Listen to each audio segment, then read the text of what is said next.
Saan mo yung kanin mo, ha? Yung sabaw. Sabi na lang, ganun sabi na na. Kasi bakit yun yun? Sabi na naman. Tapos kain. Alam na, ha? Ano? Ano ba? Tapos kain.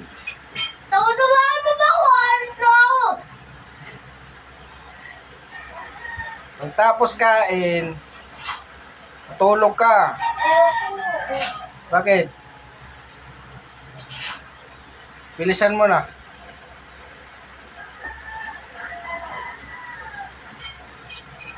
Gupin mo yung sabaw. Open? O, pupahitan yan. Sarap yan, eh.